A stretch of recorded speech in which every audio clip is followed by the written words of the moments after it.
Is what's good for the goose good for the gander? Now, I personally, I don't like this saying. I don't like this expression because I think that it is often used as an argument for fairness and equality when it's often perverted and turned into a justification for bad behavior or poor performance or mediocrity. And that's kind of a bold statement, but based on my personal experience, which is all I can ever discuss, I found that the more we go toward this political correctness, this belief that everyone's equal and everybody has to be treated fairly, because equal does not mean fair. Equal is not necessarily fair, right? Equal is just the same, and the same is actually inherently unfair. If we treat everyone fairly or not fairly, if we treat everyone equally, it doesn't mean we're treating them fairly. And actually it's unfair because some people actually earn and deserve to be treated better. A repeat customer should be treated better than anybody else, somebody that isn't a customer, right? In our businesses. But often there's whole industries that reward new customers and treat their existing customers like crap, right? Think your cell phone.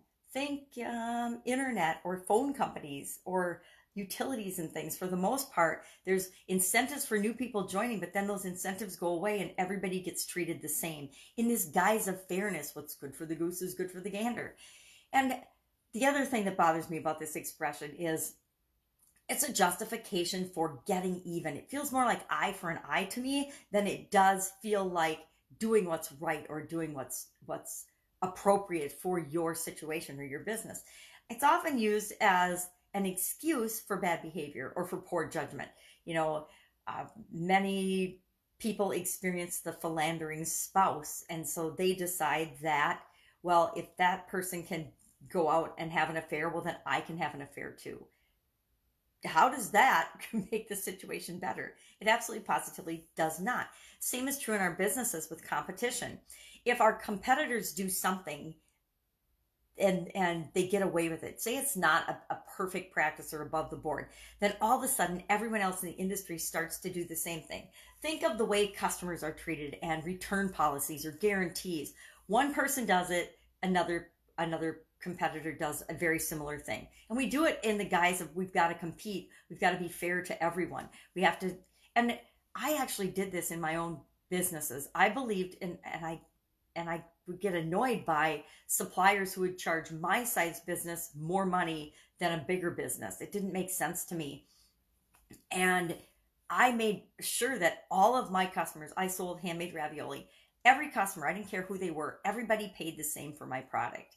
It didn't matter if they were going to sell it for 10 times more than what I charged them for, or double or triple. It didn't matter to me. It's like everybody pays the same.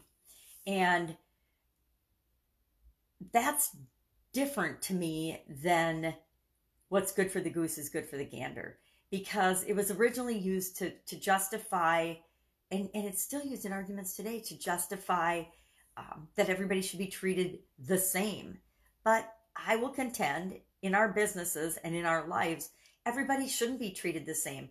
We should be treating certain people better. People that treat us really well and love and care about us and are in our inner circle and are our family members, our significant others, and our children, they should be treated way better than other people, than strangers. And how often do we find ourselves in situations where we take out our frustrations and our disappointments and our anger with the rest of the world on those we love and care about the most? How often are we short-tempered or not our best version of ourselves with them because we feel it's safe to be that way? And then we put on this mask of this perfect behavior for everyone else in the world. We do this with our businesses as well. And it doesn't make it right. It definitely doesn't make it right. I'm off on a tangent today. So what do you think? Do you think what's good for the goose is good for the gander is good for your business? Do you think that's a good business philosophy? Do you think everyone who comes in contact with you and your business should be treated the exact same? Weigh in the comments below. Do you think that this is a good argument, that everybody should be treated the same in the world and in your business? Do you believe that? Because if you do, you'll make different decisions for your business than if you think that different people and different customers should be rewarded differently. I personally think that people come into our worlds, and that as they come into our world and become a part of our world and become a more important part of our world, they should be treated with more reverence. They should have more privileges. They should have more access to us. They should have more things of value, higher value offered to them, and they should definitely be treated better. And, I think that, to me, what's good for the goose is good for the gander is a race to the bottom. It's kind of like only offering your products based on price and only competing on price. There's only going to ever be one lowest price provider, right, for any product or service. And if that's all you have to offer is the price, you're going to lose. I hate to say that, but it's just a matter of time. You're going to lose unless you can always be that lowest price provider. We have to just be ourselves, and being ourselves is a race to the top. It's a continuously improving race to be a better version of ourselves. Same with our companies, a better version of our company every single day.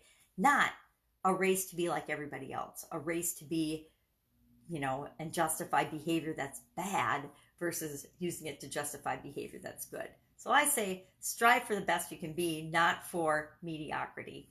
Go out, make it an awesome day, and I'll, of course, be with you tomorrow. Bye.